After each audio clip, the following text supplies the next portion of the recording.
Welcome to the Strong for Performance podcast, where we share wisdom and practical tips to help you grow stronger in all areas of your life. I'm your host, Meredith Bell. I interview experts who offer real-world experiences that you can apply to your own journey.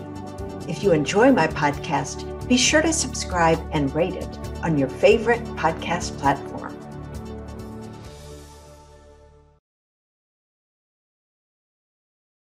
Welcome to another episode of the Strong for Performance podcast. I'm Meredith Bell, your host, and it's my privilege to bring you special guests who will inspire and challenge you. My podcast is sponsored by Performance Support Systems, publisher of software tools and books for improving the way people communicate with each other at work. And this is a first today. I'm so excited to let you all know I have two guests with me on this one episode, Walt Hampton and Joe Perrone. So we are going to have so much fun today. This is going to be a fabulous conversation because we're going to be exploring what it means to have a really effective coach and coachee relationship. So let me first give a brief introduction to both of my guests, and then we will get started. Walt Hampton was a guest on episode 28. So if you haven't watched or listened to that one, I highly encourage you to do so. Walt is the founder and chairman of Summit Success International, a global personal and professional development firm. He's a best-selling author, a business coach, a management consultant, leadership trainer, and motivational speaker. And I can tell you he excels in all of those. Joe Perrone is a small business owner. He runs two businesses, New England Collision and Astro Auto Repair. And what's remarkable to me about Joe is that he has truly learned what it means to work on his business instead of in it. And so now he has time to be a coach himself. And he works with other business owners to help them find the time and avoid and recover from burnout. And I have to say, he is one of the most dedicated lifelong learners I have ever met. Every time we talk, he is asking me for the next list of books that I might recommend for him to read. So this relationship these two men have together is very special. And I think it's just going to be a great learning experience for everyone who's listening. So Walt and Joe, welcome. So nice to be here, Meredith. Thank you. And what a special treat to be here with Joe, too. So thank you for having us. Mm-hmm. Yes, thank you, Meredith, very much. We enjoy your podcast and enjoy this opportunity. Oh, great. Well, first, of course, we need to find out, how did you meet and when did you start working together? So we have context here for everyone. So, Joe, I think it's been about a year, but you'd be better to speak about how you came to find me and came to my doorstep. I met you through my uncle, Tom Perrone, who's 50 years in business consulting, small business owners consulting, and Bill Dorr, who's the master connector, Bill Dorr, two men I greatly admire. And, you know, my uncle knew that I was looking to create free time in business and had been working on that for several years, and knew for the last 3 years, my January 1 goal was become a consultant to small business owners like myself that wanted more time freedom. And he said, hey, you know, you haven't been checking that box. I know that that's been a thing. I think you should get a coach. That would be a good idea. And he says, I just met this wonderful guy, Walt Hampton, and I think you would like him. And indeed I did. So it's been a great relationship ever since. And Walt has pushed me and prodded me and given me many insights, and it has truly transformed my life. So, well, I'm so glad you mentioned your uncle, Tom, because Tom is the one that actually suggested this interview format. So I want to give a shout out to him. Such a great guy. And he has a wonderful podcast himself. Walt, you were going to say something? Well, I wanted to tease out something that Joe said, and I think it's okay. important because there is so much internet noise out there, and certainly LinkedIn noise. You connect with somebody and they immediately turn around and say, buy my stuff. And there's a lot of noise out in the Facebook space. You buy this and you're immediately going to get success. Joe flagged relationship, and he named a number of people who are superstars in the networking and relationship creating space. What's true, however good Facebook marketing is, however good LinkedIn networking is, at the end of the day, and we as consumers do this, we rely on relationships for making those big decisions.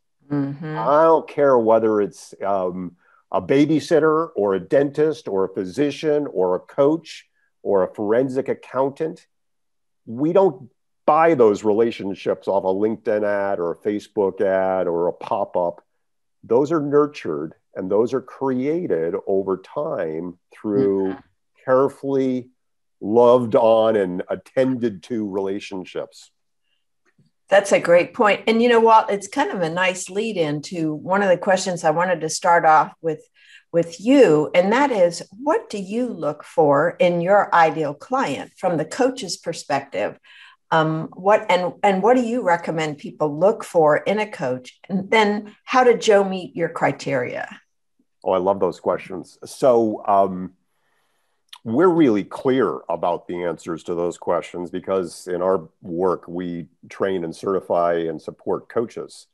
One of the things that is critical for people who are shopping coaches to be aware of is that you want a coach who walks the talk.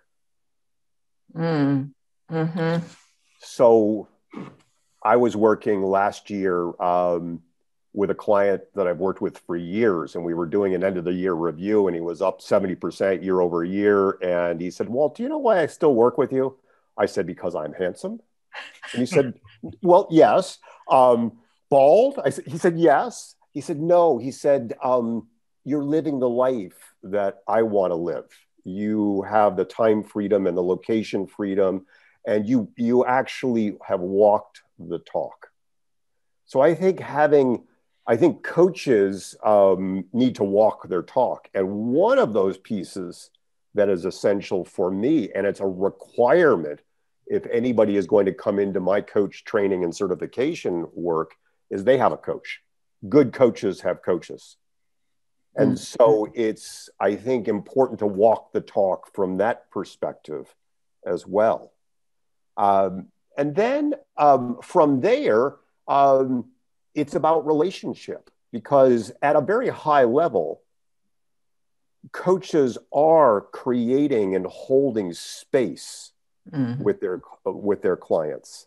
It's sure there are strategies and tools and all of that goes on, but at a very high level, my clients are successful business owners. They have already seen success in their life. And when you get further along in your journey, there are very few safe places. I mean, Joe is so brave to be a beginner again. I mean, that takes a lot of guts to show up and be a beginner again after all of the years he's put in the trenches himself.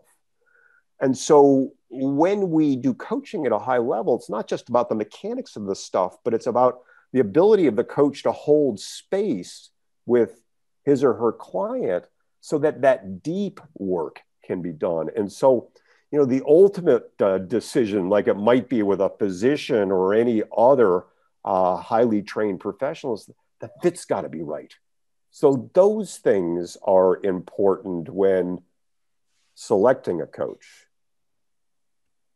From a coach's perspective, I'm very slow. I only work with a handful of people. In fact, you cannot work with me directly right now unless you come in through a referral relationship. There is no direct marketing funnel by which you can work with me. You actually have to get referred to me. And I only work with a handful of people. And I want people who are coachable. That is, they're willing to come to the table, like Joe has come to the table with a beginner's mind. They, you mentioned before, I think we went on the air, there's rarely a time that goes by that Joe doesn't call you or me and say, what other books should I be reading? Mm-hmm. So I want somebody who's coachable, who's willing to lean into the discomfort of not knowing. I'm looking for somebody who's willing to be vulnerable. I look for somebody who is forward thinking. It's easy to look back. It's easy to get caught up with what was yesterday. I want somebody who believes, as I do, that the best is yet to come. And so I'm looking for that rare person who wants to go deep with the work. I can teach marketing strategies to high school students. I can teach Facebook advertising to college kids. That's not the work that happens in a relationship between a Joe Perrone and me. Mm-hmm. That's fabulous. Okay, Joe. So what was it that caused you to say Walt is the one? And I want to hear more about this deep work that you've gone into with him, because I think that will be very instructive for our listeners. Well, when I first met Walt within the first 5 minutes, I knew, first of all, I knew in my gut, I knew it was the right fit. And I didn't know at the time, but my intuition told me Walt didn't need me as a client. That was really important to me, that Walt did not need me as a client. The other coaches and consultants that I had looked into, and it was that pop-up, buy my thing, buy my service, buy my course. And I already knew that I would sign up and I probably wouldn't do it. I would spend $2,000 on a course. I'd get halfway through because I didn't have that one-on-one accountability. 25 years through business, 11 years as a business owner. I knew my shortcomings. I knew where I would fall off. I knew where I would make excuses. And when I met Walt, I said, this guy's going to keep me accountable. When I get into the deep water of the mental, stuff and the head trash that I would have, that Walt would say, hey, here, keep going. And that was important to me. And I didn't know it at the time, but again, intuition is a very good guide. And when you do trust your gut and your intuition, it always proves you're right. But Walt was living, I didn't know this at the time, Walt was living the life that I had dreamed up for myself, post kids, down the road, going to Bariloche's Argentina, or, outdoor exploration. And Walt didn't have a private jet and a Ferrari on his Instagram and Facebook and his website. That's not important to everyone. Mm-hmm. I would rather have a 12-passenger van so I can load up all the kids and their buddies and we can go on an adventure together. So Walt wasn't the shiny object syndrome pusher that I had seen on all the other channels that had retargeted me and everything else. So, Walt not needing me as a client, and us, having synergy and having common values, that really made the biggest difference for me, and was an easy yes when we sealed the deal. One of the things that go ahead.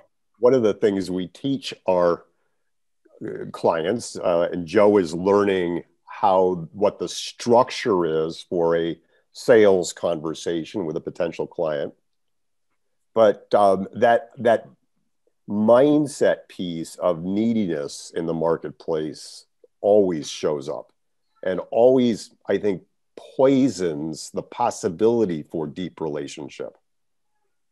And I don't know if I shared this with you, Joe, but Ann and I have both, Ann Shabani, who is my business partner, my beautiful wife, We both had this experience recently where in the middle of a sales conversation, the potential client looked at us and said, "This is a very unusual sales conversation." And I said, "Well, it's not a sales conversation. It's an interview." So you're bringing up both of you have brought up an important point, which is actually more than one. This idea, though, of each person is interviewing the other one for the potential fit. And so it really is a balanced, equal kind of thing. And you both have to sense that. If one feels pressure from the other, it's not going to work very well. And Joe, I love what you said about it being you knew within, just a few minutes if that Walt was the right one. And so probably the conversation you had after your gut told you that was just to confirm logically what it was you were feeling was the right thing. And I think that's so important because we often want to discount what our gut tells us in the face of other criteria, that we might say is more important. But in reality, if we don't feel comfortable with that other person, it's not going to work. And you said something, Meredith, about the logic. If I let my logic would have told me not to hire a coach. I had to go thoroughly on intuition and knowing what this end result would be, because logic and ego would have kept me exactly where I was, which is a very important point. I was doing well. I am doing well. I don't need to be a consultant. I don't need to be a coach. I want to be a consultant and a coach. That is one thing that I really take pleasure in, is that I love doing the work. And even though it's really hard sometimes, even though it's really, really hard sometimes, but as Walt said, from that beginner's mindset, we have 2 successful businesses. We have 12 employees. I work 15 hours a week in my business, and I work actually more with less pay on my consulting and coaching business. But the payoff for me is that one person that's out there that's reading the post, that's making a difference in their day. And that's true, raw, authentic. That's real. That's as real as I can make that for you, Meredith. And if I would have used logic to say, hey, hire a coach, and it was a logical decision, it wouldn't have equated as a logical decision. Mm-hmm.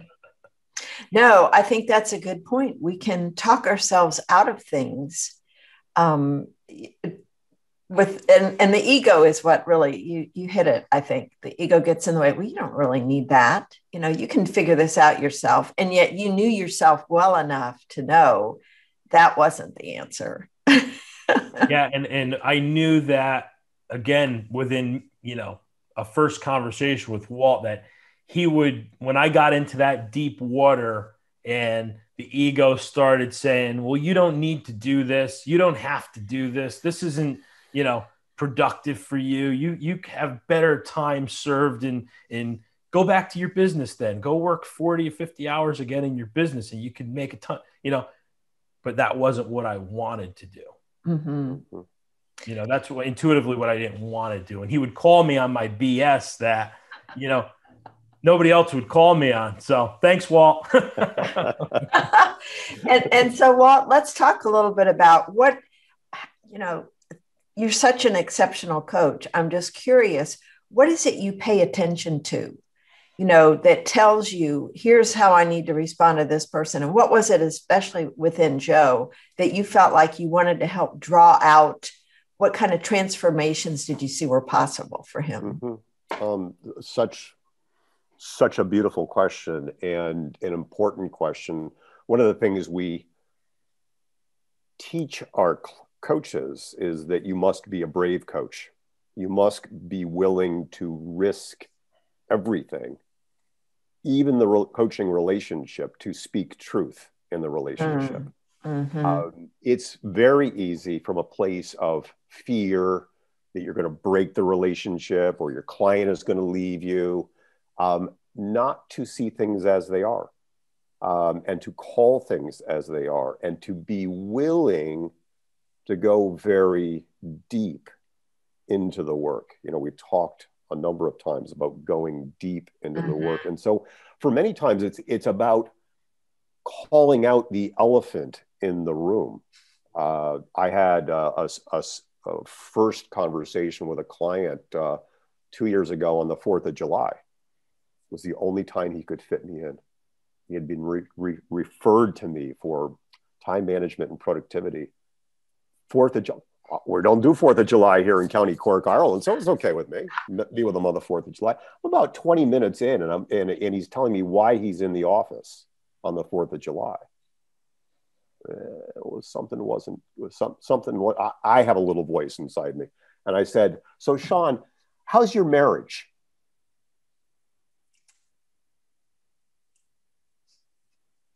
And I could hear the crack in his voice and then the tears. And really what was going on had nothing to do with time management or business or anything, but it was about, there was a crack in the under foundational relationship. So coaches need to be brave enough to see the elephant in the living room and be willing to lean into those places.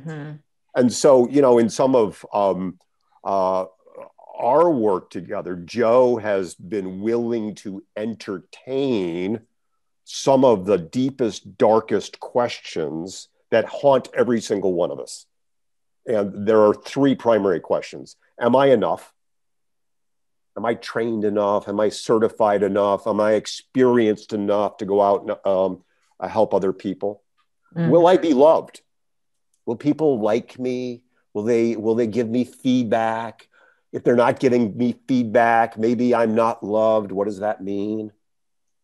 And then the third one haunts a lot of professionals when they're stepping into a new world, because, and it haunted me stepping from being a trial lawyer into being a coach. Will they find me out to be the fraud I know myself to be?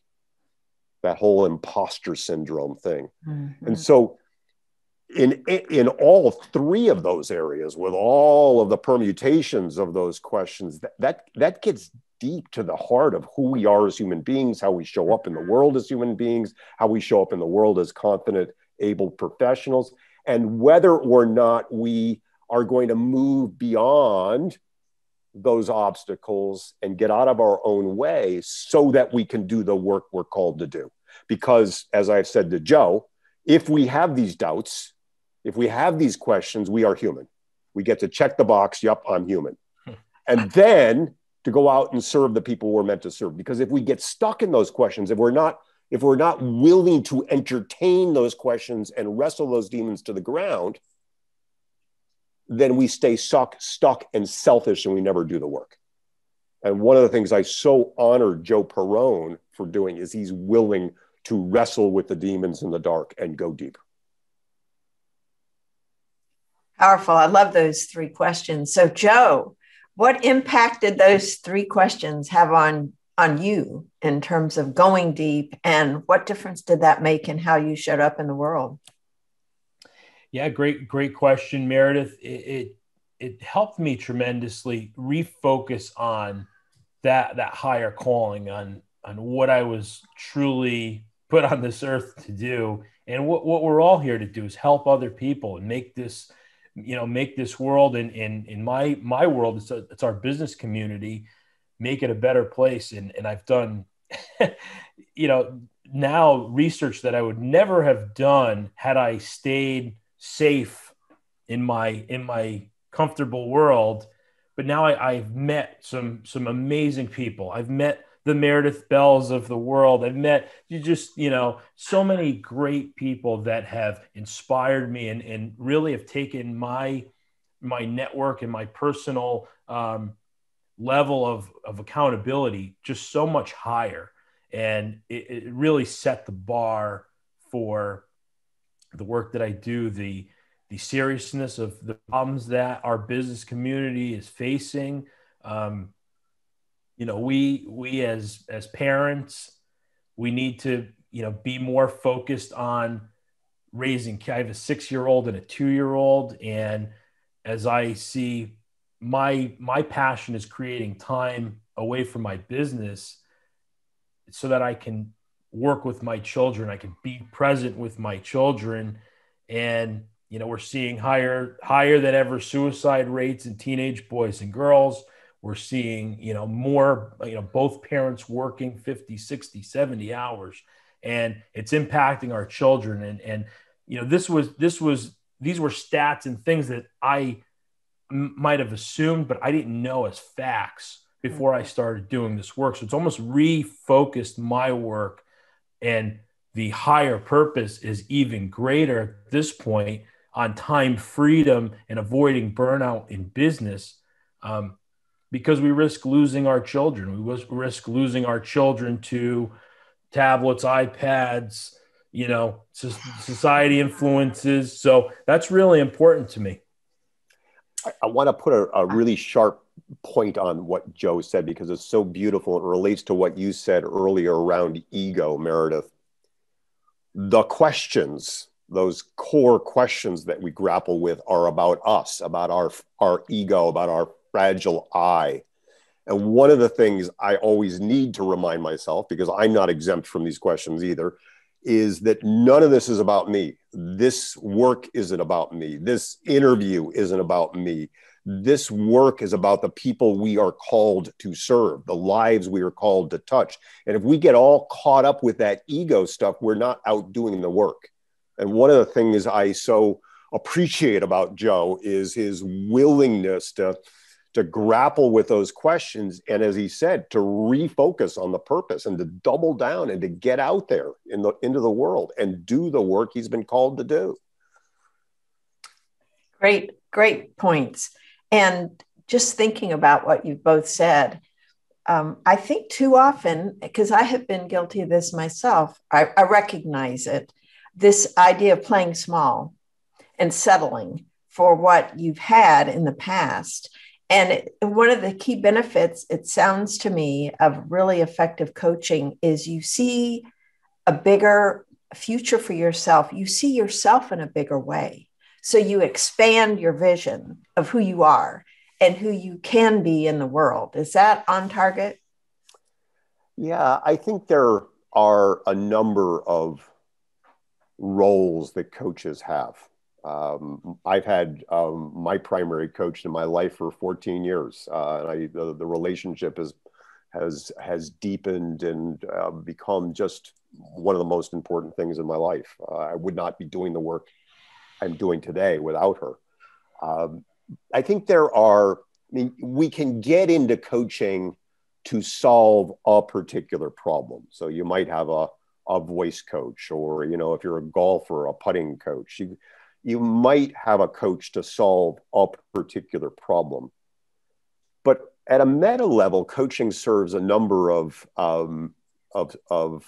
important support principles. Number one is a coach literally stands outside the game. A coach is an objective observer of what's going on in your life and in your business, and can see the good, the bad, and the ugly. And all three of those are really important. We often start with the good because oftentimes as human beings, we're focusing on what's not working in our lives. And so one of the things I like to focus on as a coach is what's working well, what's going well. So the coach stands outside the game. And related to standing outside the game is being able to actually objectively see, because we get so close to our own stuff as business owners. Sometimes I'll be wrestling with a challenge, and my coach will say, "Well, isn't it this?" And it's like, "Oh yeah, how come I didn't see it that way?" And it's just because we get too close to it. Mm-hmm. So there's the standing outside the game. There's also the accountability piece. Yes. I had a client come to my hallowed halls yesterday, and he said, "I'm sorry." He said, "I didn't do what I'm supposed to do." I said, "It's okay." I said, "But you're going to do it for next time." He said, "Yes." I said, "It's okay, because here's what's true. If you didn't have a coach in your life, these 2 weeks would have gone by, and another 2 weeks would have gone by, and another 2 weeks have gone by, and time will go by whether you do stuff or not. It will go by. But when you have a coach in your life with some degree of regularity, and I work with my coach every other week, I'm working with her Friday morning at 5 a.m. I'm very aware of not showing up empty-handed for her. Mm-hmm. Very aware of that because there's a marking of the time. So the accountability piece.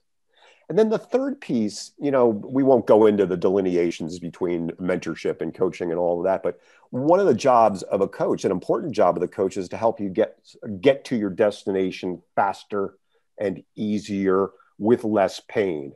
I say you don't need to reinvent this wheel because I have all of the shapes of that wheel, square and round and broken, and so you don't need to suffer the things I've suffered because I'm going to get you there faster and easier. Mm-hmm. And then the last piece of coaching I alluded to earlier, and it's so important long-term, is having that safe space. I work with a lot of people who are, in the upper echelons of the C-suite. They can't be vulnerable. They can't say, I don't know, or I'm unsure about this. They need a container. We all need a container where we can come, where it's safe. I actually use the word as I'm teaching my coaches. We actually create what I refer to as sacred space, that it is really special space where it is safe to be absolutely vulnerable, to be in that place of, I don't know, and just have the ability to hear yourself think. So those are the important roles of a coach in the world. And, as I said to you before, I think, you look at successful people in arts and entertainment and business, they all have coaches, and many have many coaches. I think the relationship does allow us to do the work in the world and play bigger in a way that we can't do by ourselves. Mm-hmm. So Joe, I love everything, Walt, that you just said. Joe, let's talk about, so what difference has this kind of safe space, I love sacred space. I think that's such a fabulous phrase. What difference has that made for you, Joe, in terms of accelerating your own development? Again, Meredith, it's not making those excuses. It's doing the work. It's simple as that. Doing the work. And it allows me to, as Walt said earlier, hey, I'm human. I'm having this human experience. I can be me. One coaching session, Walt just full stop, Joe, just be you. Just be you. Don't try to be, another coach, don't style yourself after anybody. Don't try to be anybody. Just be you, be authentic, raw, grit, whatever you are, just be it. Just be it. That's your gift, realizing and unpacking this after, all this time you push everything down and you just try to, move through life and you adapting and all this. Just be you. Just be you. That's the people that that's what everybody wants. Just you, your style, your voice, the way you come across. And that for me was so much to unpack that it's okay to be yourself. It's okay to be the person that you were created to be and living that purpose and that experience in the only way that you can. Well, Joe, I need to. It's like one of the greatest gifts a coach could get. So thank you for that. Yes, that's awesome. So, Joe, what I want to know, I'm curious, how did you show up differently after Walt gave you permission to just be yourself? What were some old beliefs or old habits or behaviors that you set aside, and how did you show up differently by being yourself? So it was really, I'd give you an exact thing was my posting, how I would post and show up on the social media channels and get the message out, was that it was okay to post pictures of me with my kids. I was documenting. I wasn't creating new content. I wasn't curating content. No, this is me on a Wednesday hanging out with my son because I think that's important. I think that's valuable. I'm not down at the Porsche dealership taking pictures of me with cars and, renting a private jet so I can take a picture in front of it, or, getting my suit on and taking a picture in front of the limo. Everybody thinks I'm cool. No, I think cool is making my kids breakfast every morning, or take my kids to the grocery store and making an experience out of that. And that's life to me. That's what gets me jazzed up. Is we had Taco Tuesday last night. I think that's really cool, and I was happy to be home to make the full spread for everyone and still do soccer and still run a business. So, that just released me to just document my life, document what you're doing, just be authentic, be you, be Joe. That's what you think's cool, then put it out there. And that's what is the magnet in creating relationships, because people see real, they sense real, there's so much not real in the world today. And so that realness is what people really want. I couldn't agree more. Joe, I kind of tearing up listening to you talk, because it's so rare for people to do that, especially men, I think, have this sense of needing to be, always strong and I won't say perfect, but there's like an image they've got to maintain. And I love your posts. They are they not only showcase you with your kids, they make important life points. And so to me, this is a way, because I know, Walt, you had a great interview with our friend Chris Doris, where you were making the point that, we have this responsibility to make the best use of our gifts. And so, Joe, this is what I see you doing. You are fulfilling that responsibility in the way that you show up on social media and the things that you are willing to share and bring up. And to me, thinking about a business owner who may be struggling with burnout and some of the things you had struggled with before, to see you enjoying your kids as opposed to standing in front of a big jet, things that they would aspire to for themselves and say, gosh, how does he do that? So to me, you're reaching out in a very, as you said, authentic way that's real and relatable for the folks that you want to help reach. So I just admire so much your willingness to do that. Thank you so much, Meredith. Yeah, and I love, Joe, that you're stepping out in a big way and getting in front of audiences and in front of organizations and sharing the message. And I know, based upon our work and what I've heard, because I sleuth this stuff out, is that the message is landing, because the message is landing from Joe, and people want what Joe has. Mm-hmm. This is great. So let's just wrap up by saying, okay, so what's next? Walt, let's see, what do you see for Joe for his evolution? And Joe, what do you see for yourself for your evolution, and how working together is going to help you achieve that? Walt? So one of the myths in business and business growth is that, as I said before, you buy this one thing, you do this one hack, you have these 7 secrets, you will have an 8-figure business. I have built 5 successful businesses from scratch, and every single one of them has required time and a dirty 4-letter word called work.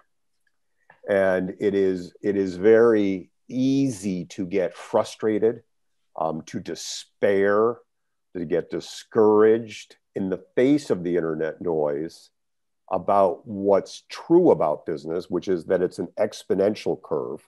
It goes along what looks like the x-axis, the 0 axis, for a long time before there's an inflection point. And Joe has begun to see some great upticks. But, part of the work, part of my work with Joe is to help him keep steady, because I have never, ever seen anyone who has had the courage to stay the course not succeed. I've seen incredibly bright people give up and go away. I have seen people of modest ability stay the course and see the extraordinary uptick. It is the ability to see this as a long game, to see the work as a long game. So part of the work is to support Joe across the long game. The other piece is to give him incrementally. He sent me an email today about a very cool topic around marketing, wanting to go deeper in a particular area. It's to allow him to get faster and better, quicker in the areas where we need to go deeper strategically. The third area is to provide him the accountability. And the fourth the fourth area of the work is to continue to hold the space. He's makes the coach happy when you hear your own terms mirrored back. When the head trash gets too big, for him to come to me, because part of what I want the people I work with to know is that you're not alone. Entrepreneurship, business work, that can be a lonely go. And so I always want to hold that space with Joe, that sacred space, so that he never feels alone in this. So that's, from my perspective, where we're going. Okay, Joe. Yeah, to just, jump off what Walt said is having that vision to, right now I made a post last night on LinkedIn. It was about, I went back and I looked at it and I said, I've created about 6,000 hours of time freedom over the last just several years. And it dawned on me that, I want to create time freedom for others, but I also believe that, you have to have a goal with a specific number on it, make it real. So, Walt doesn't even know this yet, but I want to create 1 million hours of time freedom for the business community out there. And it's, a vision of mine. It's something that I thought of. Here's the authentic. I thought of this last night after I posted it, and I came down, we were just talking before we went on the show about, 3 a.m. I'm sending Walt messages in Cork, Ireland. He's getting them as he's journaling. But I literally came down last night and I wrote down 1 million hours of time freedom created for the small business community. And that's what I want to do.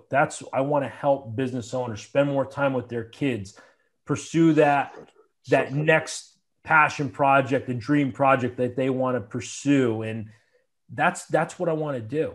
And I'm just grateful for people like you, Meredith, and people like Walt that are out there helping other people like me get their voices heard and, creating that new vision of what they can become, because we've seen it in our heads already.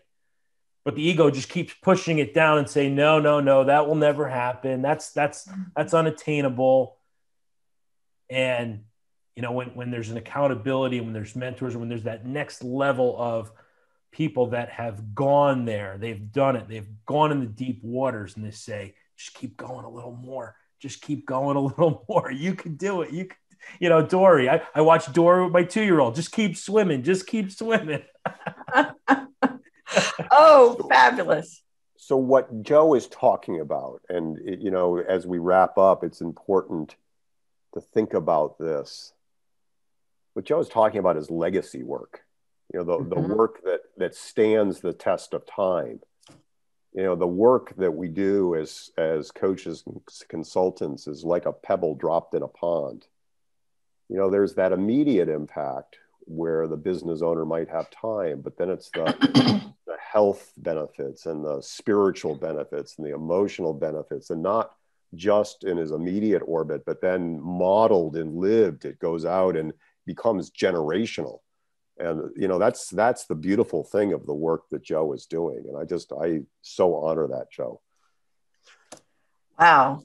What a powerful way to end, Joe, with that vision you have, which I totally love. And then Walt, the way you put it in the context of legacy, because that's really what we all want. And so what has happened to me, just in summarizing your work together, is that, Walt, you've helped Joe create a much bigger vision than he ever would have had without his work with you in terms of what impact he may have. And what a gift it is to work with someone who is willing to go there, like Joe Perrone. And it's just a privilege to do the work with you, Joe. So thank you. And Meredith, thank you for allowing us to to go to these places. That's a rare gift. So thank you for that. Yeah, this was a very special conversation. And I want to again thank Tom Perrone for suggesting it, because it was a really, to me, a very special time together. Thank you both. So as we wrap up, I know some of my listeners will want to know, where can they find you both and learn more about what you're doing and what you offer? Well, your listeners will want to lean in on this because this is complicated. WaltHampton.com. WaltHampton.com. I made it up myself. And I'm joeperrone.biz. 2 R's. That's the most complicated thing you have to remember. That's great. And you're both on social media. And so I recommend folks connect with you and check out your posts. Walt has these wonderful short videos that he creates that are packed with wisdom. And Joe's posts you've got to see with his wonderful kids and just the insights he's sharing about business and his own development. So thank you both for being with me today. This has been an honor for me, Meredith, to be part of this conversation. Thank you. Thanks for tuning in to the Strong for Performance podcast. Now head over to growstrongleaders.com/free and grab our ebook, Listen Like a Pro. You'll find out how to connect on a deeper level with the people who matter to you. And while you're there, check out our 2 books, Connect with Your Team and Peer Coaching Made Simple. Until next time, I'm Meredith Bell.